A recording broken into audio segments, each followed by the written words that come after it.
Hello everyone, welcome back to our channel Gurukul. आज हम लोग स्टार्ट करने जा रहे हैं एक्सरसाइज 18.2।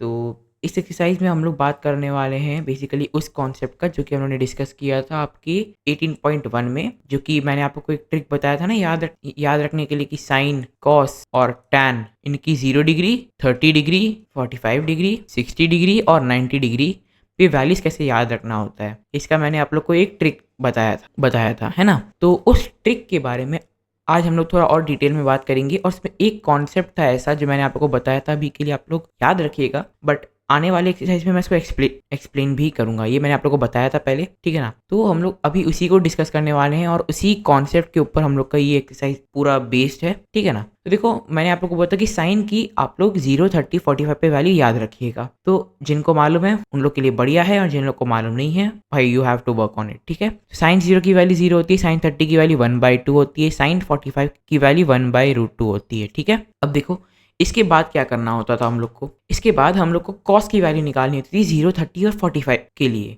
और वो कैसे करते थे हम लोग?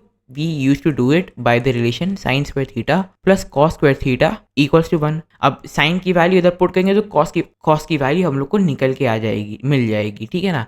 तो वैसे हम लोग इसी फॉर्मूले का यूज करके हम लोग निकालते थे cos 0 1, cos 30 √3/2 और cos 45 1/√2, ठीक है। अब फिर हम लोग क्या करते थे कि हम लोग साइन 30 की वैल्यू को cos 60 की वैल्यू पे लिख देते थे। माने 45 के 1 स्टेप लेफ्ट में जो साइन की वैल्यू होती थी, वो 45 के 1 स्टेप राइट में cos की वैल्यू बन जाती थी, है ना। सिमिलरली 45 के 2 स्टेप लेफ्ट में जो साइन की वैल्यू होती थी, वो 45 के 2 स्टेप राइट में cos की वैल्यू बन जाती थी। एंड वाइस वर्सा भी हो जाता था, तो ऊपर √3/2 और 1 भी आ जाता था, है ना। तो इस तरीके से हम लोग करते थे। अब ये 45 के 1 स्टेप लेफ्ट में जाओगे तो जो वैल्यू आएगी साइन की, वो 45 के 1 स्टेप राइट में जाओगे तो वैल्यू आएगी कॉस की। ऐसा क्यों होता था? ये चीज़ बहुत लोग के माइंड में आया होगा और बहुत लोग के माइंड में नहीं भी आया होगा, उन्होंने दिमाग नहीं लगाया होगा, but that is completely fine, ठीक है ना। तो अब जिन लोग के माइंड में क्वेश्चन आया था, ये बढ़िया चीज़ है। तो तुम्हें क्या करना है, तुम्हें अब मेरी बात को ध्यान से सुनना है जो मैं एक्सप्लेन करने वाला हूँ। तो पहले मैं आप लोग को वो फॉर्मूला बताता हूँ, उसके बाद मैं आप लोग को उसके पीछे का एक्सप्लेनेशन दूंगा। बट फॉर्मूला बताने से पहले मेरे को एक चीज़ करना होगा, and that is to define a term जो कि सिर्फ मैं यूज़ करने वाला हूँ। ये एक एक्चुअल टर्म नहीं है, माइंड यू, ठीक है ना। ये एक्चुअल मीनिंग नहीं होल्ड करता है मैथ्स में, बट मैं खाली समझाने के लिए तुम लोग को वो टर्म डिफाइन कर रहा हूँ, ठीक है। And that is the converse of a trigonometric function ratio. यहाँ पे फंक्शन नहीं लिख रहा हूँ, मैं रेशियो लिख रहा हूँ। अब देखो, एक converse of a trigonometric ratio एक एक्चुअल टर्म नहीं है, बट मैं खाली समझाने के लिए यूज़ कर रहा हूँ। अभी तुमको क्या करना है, बस इसको बस सुनना है, उसके बाद भूल जाना है ये term converse, so called converse, इसको तुम भूल जाना, कोई प्रॉब्लम नहीं है। ये माइंड यू, ये एक्चुअली कोई मीनिंग नहीं होल्ड करता है मैथ्स में for a trigonometrical ratio, but मैं बस समझाने के लिए कह रहा हूँ तुम्हें अभी, ठीक है ना। इस कॉन्टेक्स्ट में बस समझाने के लिए कह रहा हूँ, ठीक है। अब देखो, मेरे लिए मैं खाली समझाने के लिए क्या कह रहा हूँ, तुम्हारे साइन और कॉस जो हैं they are converse. Similarly tan and cot are converse. Similarly sec and cosec are converse, ठीक है। अभी देखो, कन्वर्स से मेरा मतलब क्या है। जब तुम साइन की वैल्यूज लिखोगे 0, 30, 45, 60 और 90 के लिए, और कॉस की वैल्यूज लिखोगे 0, 30, 45, 60 और 90 पे, तुम देखोगे कि वो एक दूसरे के मिरर ऑपोजिट्स हो रहे हैं। देखो, यहाँ पे पहले 0 था, 1/2, फिर 1/√2, फिर √3/2, फिर 1। अब यहाँ पे 0 राइट साइड आ गया, 1/2 उसके बाद आ गया, 1/√2 उसके बाद आ गया, √3/2 उसके बाद आ गया, 1 उसके बाद आ गया। तुम देखोगे ना, साइन और कॉस की वैल्यू एक दूसरे के मिरर ऑपोजिट्स हो रही हैं, है ना। तो इसलिए यहाँ पे कन्वर्स में यहाँ पे इन लोगों को डिक्लेयर करूंगा। सिमिलरली टैन की वैल्यू 0, फिर यहाँ पे आ जाती है 1/√3, 1√3 नॉट डिफाइंड, है ना। सिमिलरली आपका जो कॉट होता है, कॉट यहाँ पहले नॉट डिफाइंड होगा, ठीक है, पहले नॉट डिफाइंड होगा, फिर √3 होगा, फिर 1, फिर 1/√3 और फिर 0। समझ में आया? माने टैन और कॉट भी मिरर ऑपोजिट हो जाते हैं उस हिसाब से, और सिमिलरली सेक और कोसेक भी मिरर ऑपोजिट लगते हैं। तो ये एक्चुअल कोई टर्म नहीं है converse of a trigonometrical ratio, but मैं खाली समझाने के लिए बता रहा हूँ कि साइन कॉस के मिरर ऑपोजिट्स वैल्यूज शो करता है for some angles, and similarly tan cot के साथ करता है ऐसा, और सेक कोसेक के साथ ऐसा करता है।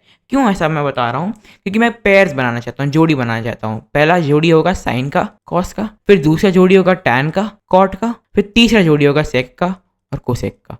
तो इन तीनों जोड़ियों को आपको याद रखना है। क्या? इन तीनों जोड़ियों को याद रखना है। ये जो मैंने पूरा चीज़ आपको समझाया ना, कन्वर्स वाला चीज़, इसको आप नहीं भी याद रखोगे तो भी चलेगा, बट इसको याद जरूर रखना है। साइन कॉस का आपका जिगड़ी है, टैन कॉट का जिगड़ी है और सेक कोसेक का जिगड़ी है, ठीक है ना। बस ये है आपको याद रखना। कैसे याद रखना है कि साइन कॉस मिरर ऑपोजिट्स हैं, that is why sine cos pair बनेंगे। टैन कॉट मिरर ऑपोजिट्स बनते हैं तो टैन कॉट पेयर बनेंगे। सिमिलरली सेक कोसेक भी मिरर ऑपोजिट्स बन जाते हैं तो सेक कोसेक भी आपका एक पेयर बनेगा। आपको ये याद रखना है, रिमेंबर, और इसका डोंट रिमेंबर, ठीक है। ये खाली समझाने के लिए मैंने आप लोग को बताया है, इसका कोई एक्चुअल मीनिंग नहीं है, ठीक है। मैं काट दे रहा हूँ इसको, इसीलिए साइन कॉस टैन कॉट और सेक कोसेक को आपको याद रखना है। बस आप लोग इजीली याद रख पाओ, दैट इज मैंने इसको समझाया है इस तरीके से, राइट। जैसे मैंने आप लोग को पहले ट्राइंगल्स में भी कुछ लॉजिकल एक्सप्लेनेशन दिए हैं, कुछ कुछ चीज़ों का। ट्रिग्नोमेट्री के चैप्टर 17 का जो एक्सरसाइज 1 था उसमें भी मैंने आप लोग को एक लॉजिकल एक्सप्लेनेशन दिया था इंस्टेड ऑफ मैथमेटिकल एक्सप्लेनेशन, है ना। ऑल्दो वो लॉजिकल एक्सप्लेनेशन वैलिड नहीं होता है मैथ्स के टर्म्स में, आप उसको नहीं लिख सकते एग्जाम में, वो पूछेगा भी नहीं आपसे, बट उसको आप लॉजिकल एक्सप्लेनेशन दे नहीं सकते एग्जाम में, आपको मैथमेटिकल एक्सप्लेनेशन देना पड़ेगा। वो मैं आप लोग को समझाऊंगा कोऑर्डिनेट ज्योमेट्री में, उसका टेंशन नहीं लेना है आप लोग को, but that is the thing. कभी कभी आप लोग को समझाने के लिए सब चीज़ हम लोग को करना पड़ता है ना। तो ये आप लोग याद रख लेना, ठीक है ना। साइन कॉस टैन कॉट और सेक कोसेक, ये है ऐसे जोड़ी उनका बनता है। अब देखो आते हैं एक राइट एंगल ट्राइंगल पे, ठीक है ना। एक राइट एंगल ट्राइंगल पे ये 90 डिग्री। अब मान लो ये एंगल है तुम्हारा थीटा, करेक्ट, ये एंगल है थीटा, तो इसका ऑपोजिट एंगल क्या होगा। मान लो ये एक्स है, तुम्हें पता है x plus 90 degrees plus theta equal to 180 degree हो जाएगा, करेक्ट, एंगल सम प्रॉपर्टी। अब इन दोनों को उधर भेज दोगे तो x equal to 180 minus 90 minus theta, correct. So x equals to 90 minus theta, right, x equals to 90 minus theta. तो ये आपका ऐसा ट्राइंगल बन रहा होगा, ये 90 डिग्री, ये है थीटा और ये है 90 माइनस थीटा, करेक्ट। तो इस तरीके का एक नॉर्मल ट्राइंगल एग्जिस्ट करता है। एक राइट एंगल ट्राइंगल ऐसा ही दिखता है।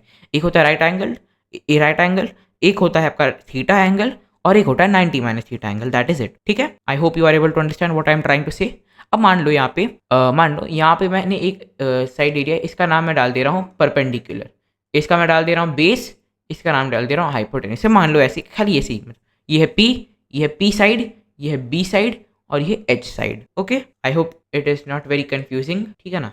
मैंने बस यहाँ पे 3 साइड माने हैं, नाम माना है इनका, ये P है, ये B है, ये H है। ये परपेंडिकुलर बेस हाइपोटेन्यूज का बात अभी मैं नहीं कर रहा हूँ। मान लो ये खाली P है, ये B है और ये H, ओके। अब मैं क्या करूँगा देखना, अब इन दोनों एंगल्स के लिए मैं साइन और कॉस को डिफाइन करूँगा। देखो हमें याद है साइन कॉस एक पैर है, टैन कॉट एक पैर है और सेक कोसेक एक पैर है।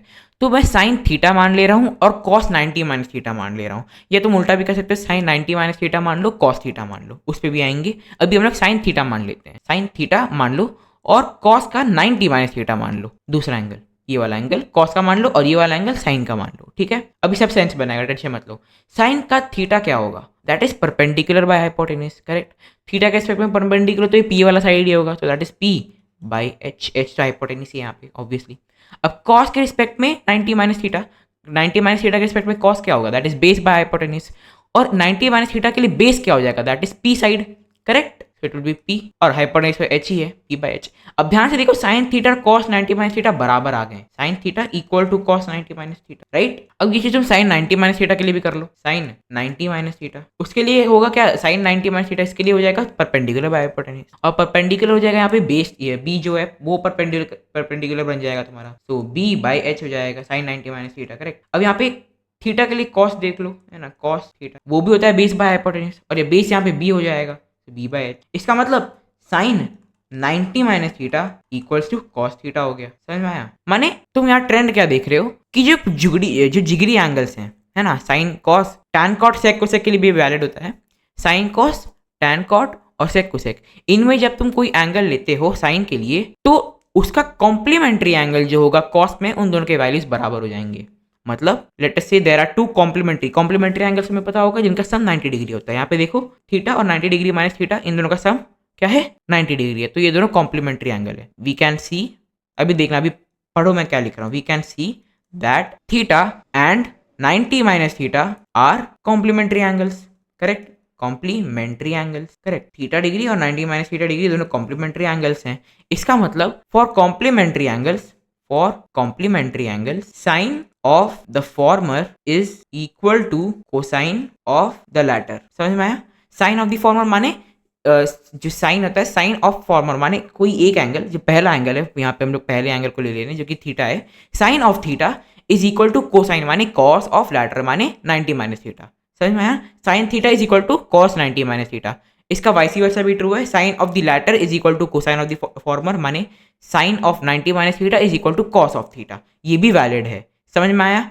ये टैन के लिए भी होता है, ठीक है ना, यहाँ पे टैन भी लिख दे रहा हूँ मैं, और यहाँ पे मैं कॉट भी लिख दे रहा हूँ। टैन के लिए भी वैलिड है, कॉट के लिए भी वैलिड है, ये सेक के लिए भी वैलिड है, ये कोसेक के लिए भी वैलिड है। यहाँ पे मैंने खाली साइन कॉस ही लिखा है, बट इन तीनों पेयर्स में वैलिड होता है, ठीक है ना। इसीलिए मैंने यहाँ पे पेयरिंग कराया था, साइन का कॉस के साथ, टैन का कॉट के साथ और सेक का कोसेक के साथ। अब तो इन दोनों के बीच में कोई पेयरिंग नहीं कर सकते, इन तीनों के बीच में अपने मन का कोई भी पेयर नहीं बना सकते। ये सिर्फ साइन कॉस के बीच में वैलिड होगा, टैन कॉट के बीच में वैलिड होगा और सेक कोसेक के बीच में वैलिड होगा। समझ में आया? ठीक है, अब देखो इसका लाइव एग्जाम्पल यहाँ पे तुम लोग को दिखाता हूँ। जो मैंने बताया 45 के 1 स्टेप लेफ्ट में जाओ, वो साइन का जो वैल्यू वहाँ पे होगा वो 45 के 1 स्टेप राइट में कॉस का वैल्यू बन जाएगा। माने साइन 30 जो है that is equal to cos 60 हो जाएगा। मेरा कहने का ये मतलब था। अब देखो क्या 30 और 60 कॉम्प्लीमेंट्री एंगल हैं? Yes they are complementary angle, दोनों का सम है 90 डिग्री। माने sine of 30 is equal to cos of 60, that is the use case of this formula. समझ में आया? इसी फॉर्मूले को मैंने फर्स्ट एक्सरसाइज में यूज कर दिया था एक ट्रिक के नाम पे। समझ में आया? That is how we do it. Similarly sine of 0 is equal to sine cos of 90, because दोनों एंगल का सम 90 डिग्री हो जाएगा। तो sine of former is equal to cos of latter. तुम इसका उल्टा भी कर सकते हो तुम्हारे इच्छा के हिसाब से। तो मैं सारे फॉर्मूले एक बार फाइनली लिख दे रहा हूँ, ठीक है। Sine 0 equals sine of theta equal to cos of 90 minus theta, ठीक है। ये सब डिग्रीज में है, मैं आप लिख नहीं रहा हूँ, लेकिन फिर भी सारे डिग्रीज में ही होंगे। Sine of 90 minus theta equal to cos of theta, ठीक है। अब आ जाओ, tan of theta equals to cot of 90 minus theta. यहाँ पे एक और फॉर्मूला आता है that is equal to 1 by cot theta. Tan theta is 1 by cot theta, ये तो तुम लोगों को मालूम था। Tan theta is also equal to cot of 90 minus theta. ये मैं क्यों बताया, ये आने वाले एक्सरसाइज में काम में आएगा, ठीक है। Similarly cot of theta equals to 1 by tan theta equals to tan of 90 minus theta. तो इसमें एक इंप्रेशन यहाँ पे आ जाता है कि cot theta is equals to 1 by cot of 90 minus theta and tan theta is equals to 1 by tan of 90 minus theta. ये भी फॉर्मूले बनते हैं तुम्हारे, ठीक है। Tan of theta is 1 by cot theta, तो लोगों को मालूम ही था। Tan theta is also equal to cot of 90 minus theta. तो cot 90 minus theta is 1 by cot theta, similarly cot theta is 1 by cot 90 minus theta. समझ में आना? ये दोनों फॉर्मूले भी काम में आएंगे, ओके।